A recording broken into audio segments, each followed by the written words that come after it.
So I will make more sense in English, I promise. Thank you so much. It's an honor to be here. I really appreciate it. I have spent my life's work studying the effects of carotenoid nutrition, lutein, zeaxanthin, and mesozeaxanthin on visual health. Sorry. Oops. Oh, gosh. Sorry, there. Okay. Whew. So across the United States, I have studied these nutrients, the effects on visual health and performance all across. I've worked with high-level military personnel, athletes on visual performance, and also, macular degeneration patients with regard to visual health.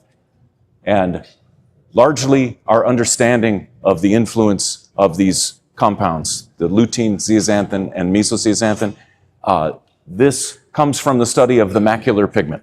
And indeed, okay, all right, yeah, sorry. Okay, this is a little easier. All right, thank you. Thank you, Hans. So this beautiful macular pigment, the yellow pigmentation of the foveal retina, this is cross-section of the rhesus monkey fovea. This is a non-human primate that accumulates these nutrients as well. Of course, humans do. And so this is from Max Snodderly, whom I studied under at Harvard Medical School. 1984, this image was taken. We did not know that the nutrients lutein, zeaxanthin, and mesozeaxanthin made up the macular pigment in 1984. So it's fairly recent, our knowledge gained here. More specifically, we look at the distribution of the nutrients, and mesozeaxanthin is found at the center of the spatial density distribution. You see this? Zeaxanthin further down the slope, and then lutein filling out the flanks. Okay? They're found in a 1:1:1 ratio, so they're equally represented in the retina. All right? Now, it's interesting. In the diet, we have lutein and zeaxanthin primarily. Roughly half of the lutein in the human diet that makes it to the RPE is converted into mesozeaxanthin in the normal individual. Now, roughly 20% of patients do not convert, or they have a weak conversion from lutein into mesozeaxanthin. So it's interesting. And you'll see populations that are at risk for macular degeneration in the family or Northern Europeans. This rate is as high as 50%, so half of individuals, right? And we know this from the work of Paul Bernstein, University of Utah, who determined that one of the functions of RPE65 was to convert lutein into mesozeaxanthin. So if you can't convert, you have this dip in density. You see this? And so this is worrisome when you connect the dots. You say, okay, you can't convert lutein into mesozeaxanthin, you have this dip, you're at increased risk for developing macular degeneration. Leo laid out how antioxidant, anti-inflammatory action can really help, obviously, with this disease. All right. So if you have a supplement with mesozeaxanthin, you can bring this dip up and fix it effectively. So your density is highest right over the foveola, the center of the retina. The average macular pigment density in the United States is very low. We do not eat much in the way of lutein, zeaxanthin, colored fruits and vegetables, dark leafy green vegetables. We don't eat that much.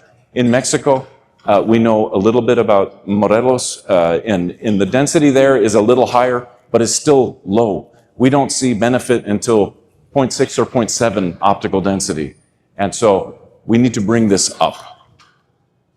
Okay. You look at studies of this dip, this foveal macular pigment dip, and you look at family history, the risk of AMD. And we know that if you have macular degeneration in your family, you've got roughly a 50% chance of developing the disease based on genetics, okay?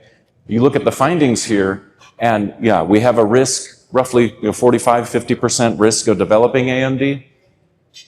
They found that 41% of the offspring in the family, AMD parents, had a foveal macular pigment dip. So it's fitting together. Macular degeneration equals this compromised ability to convert lutein into mesozeaxanthin. And you have the weaker protection right in the center of the retina. Okay, and so this is nearly twice the general risk, the 20% that I noted earlier, okay? So we need to get rid of this dip, all right? Well, we can, and there's been a study on this in 2012. On the left, we see a supplement before and after supplementation with just lutein and zeaxanthin, and this curve here, you see, this is one radius of the macular pigment, okay? And you see the dip start to come in here. After the blue, azul, the dip is not fixed. However, if you use mesozeaxanthin, you see it starts to fix the dip. It starts to go to a peak, okay? So this is scientific evidence only after 8 weeks of supplementation with mesozeaxanthin. So you can fix this dip. It's very fun. And I've seen it in my lab many, many times. Now, when I was working with the United States Air Force, we maintained this blue light hazard function. This is exposure to the retina, the threshold damage that is produced by different wavelengths of light. So obviously, the visible blue is damaging. Macular pigment absorbs much of this blue.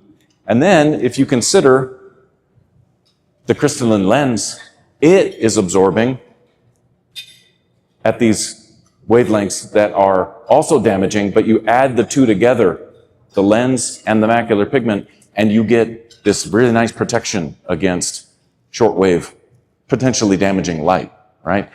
The problem is most of us do not have enough macular pigment to offer this protection. And over the lifespan, we have cumulative damage that can manifest as macular degeneration. Okay, so now we're going to talk about supplementation.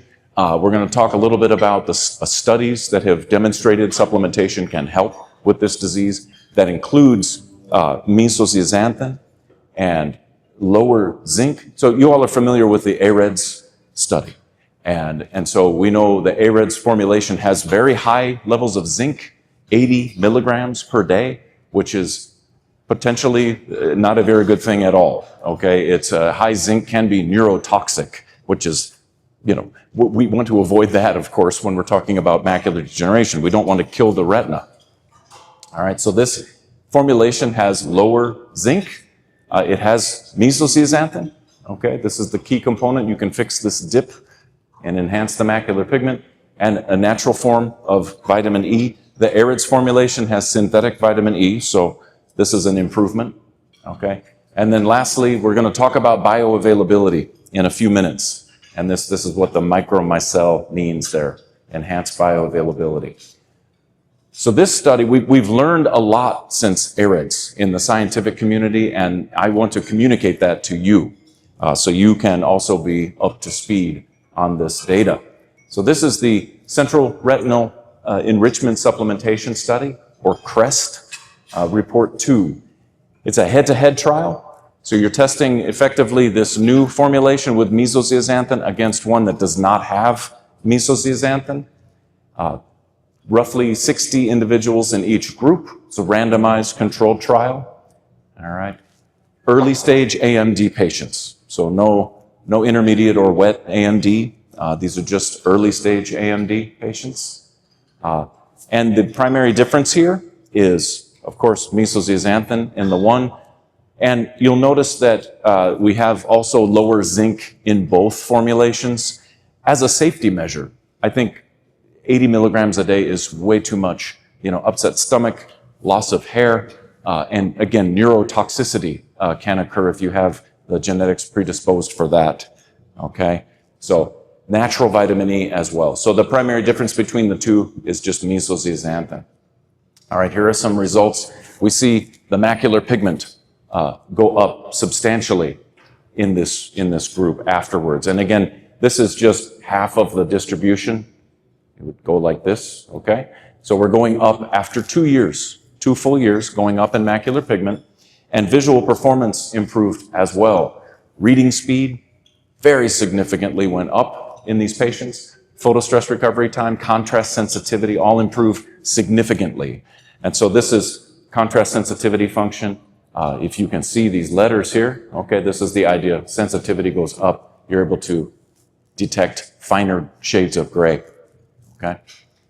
All right, so this is important too. Contrast sensitivity is really visual quality.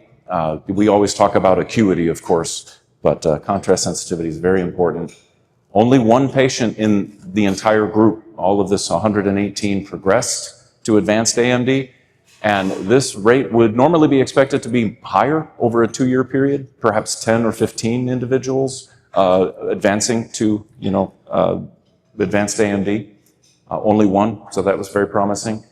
And mesozeaxanthin was shown to improve in a greater way across all the measures in 88% of those measures. Mesozeaxanthin facilitated greater improvement. So this is speaking to, the inclusion of mesozeaxanthin in the supplement. And the response to the supplement was strong. So those with AMD, they respond to the supplementation. We see change in the eye. We see change in performance. So are we treating the disease? What is happening with the disease? AMD is progressive, right? It goes forward and it gets worse. But these data are saying, no, not necessarily, right? If visual performance is improving, then the disease state must be improving in some sense, or perhaps slowing down, right? So this is exciting, all right? 2017, so this is 8 years ago, and so you may be just learning about this now, today. Bless you. So now let's talk about bioavailability. Nutrients cannot work unless they're absorbed. And Leo explained this, and it's, of course, obviously, it makes sense. So bioavailability, enhancing that is very important. And when you're talking about supplementation with these nutrients, we normally, in the normal case, you extract the carotenoids from often marigold flowers, the beautiful marigolds you see around Mexico. And then you knock these ends off, the dipalmitates, and then normally you process, you extract them and put them in a supplement, suspend them in oil, they crystallize.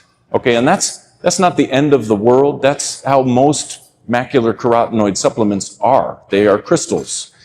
They are not absorbed as well when they are microcrystals. You can add acetate to the ends, okay, of the nutrients. And what that ends up doing is you facilitate micromicelle, so you're able to get these molecules into micelles, which enhances greatly the bioavailability. Enterocytes, intestinal wall, much more easily passing through. And so you get these lovely little bubbles full of the carotenoids that are not crystallized. And so they're absorbed much more efficiently. And this technology has greatly enhanced bioavailability. We've got 6 times the levels of the carotenoids in the serum as before. Same formulation, just different, the micromicelle versus the crystals, okay? And 1.5 times enhancement over the same time period of macular pigment. So that's very exciting, all right? And a consideration. How do we know this? High-performance liquid chromatography, the science behind it, you can get the spectral signature of the carotenoids, lutein zeaxanthin, mesozeaxanthin. We do this with the supplements to test third-party testing to make sure it's valid over the shelf life. So if you have a bottle of supplement that's 3 years old, does it still have carotenoids? Are they gone? No, they're still in there. And we know this because we're testing, all right? And, as doctors, of course, you want assurance that your patients are getting the nutrition, through the supplements. And it's expensive, but we run through this process on each batch of product. And then ultimately, your patients, can be, they can be confident that they're getting the nutrients, and they're able to look at our science and say, I can expect these effects, right? It's going to be healthy for my retina. It's going to enhance visual performance. And indeed, they do see this. It's very exciting. And so you guys want to see this. I know, clinical cases. You want to see, okay, who cares? What does it do to the eye? Let me see some OCTs, some fundus photographs. All right. So here are just some cases. I have dozens of these, and please feel free to reach out to me if you want to see more or discuss. I'm happy to. I can send you these slides as well. Before and after, 16 months of supplementation with this MacuHealth Plus. You see dramatic improvement in that time. This is from Tim Early. He's in Maryland in the US. Okay, this is pretty exciting. All right, he has many of these. Fundus, this is very interesting because, 2 years of supplementation. And again, this doesn't happen magically overnight. It takes some time. But if you incorporate, look at, this is where the macular pigment distribution is, that kind of ellipse right there in the center. And it's kind of cleared out, apparently, a lot of the drusen. So, this is very exciting. That does not look good, right? You know this. All right, let's look at another one. Sometimes the changes can be subtle, but this, if you zoom in, you can kind of see, obviously, drusen improving, perhaps some edema resolving, okay? Very cool. And then lastly, a before on the bottom versus the top. Again, 2 years of MacuHealth plus. So very cool. I have, like I said, probably 100 of these. And doctors always say, I can't believe it. And I say, well, I've seen this a lot, and it can happen, all right? And it's consistency, getting these nutrients into your body consistently, like Leo said, every day with a meal. It works great. So anyway, thank you for your attention. I really appreciate it. And again, if you want any of these slides, let me know. I will send them to you.